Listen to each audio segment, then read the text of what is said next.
Olá pessoal, eu sou o professor Peruca, essa é a 10ª aula de Conhecimentos Técnicos e Motores. Nessa aula nós vamos analisar a operação do motor. Nessa imagem nós temos alguns instrumentos do painel da aeronave. Essa ilustração são instrumentos analógicos pertencentes a uma aeronave muito utilizada na instrução aérea, que é o Cessna 172.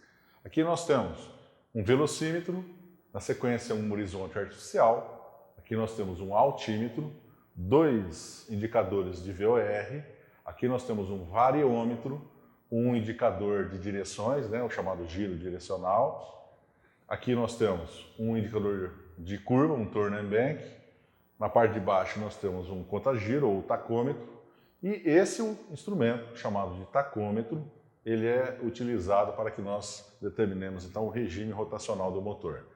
Aqui no lado nós temos 4 pequenos instrumentos menores. Um deles é o liquidômetro, que indica a quantidade de combustível nos tanques, são 2 tanques asa esquerda e direita. Nós temos também o EGT, que é o Exhaust Gas Temperature, que indica a temperatura dos gases de escapamento.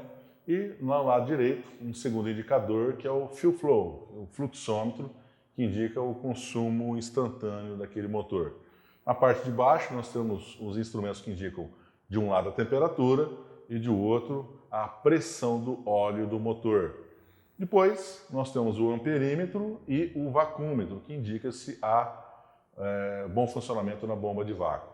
Então o que nos interessa no momento, pessoal, são os motores, os instrumentos relacionados à operação do motor. Então no caso aqui, temperatura e pressão do óleo, Aqui nós temos o EGT e o fluxômetro e também o contagiro.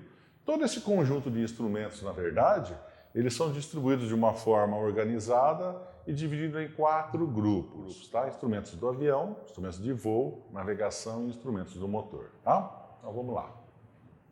Vamos falar de mistura. Quando a gente fala de operação do motor, é muito importante o entendimento do significado do termo mistura ar-combustível. O estudo da mistura ar-combustível é muito importante para compreender o funcionamento do motor. O motor se alimenta de ar e combustível. É a reação química dessas duas substâncias que é extraída calor e transformada em potência.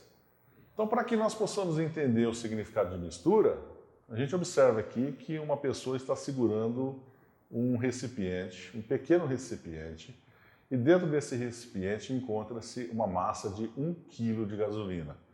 A pergunta é, qual a quantidade de massa de ar necessária para que esse 1 kg de gasolina seja totalmente queimado?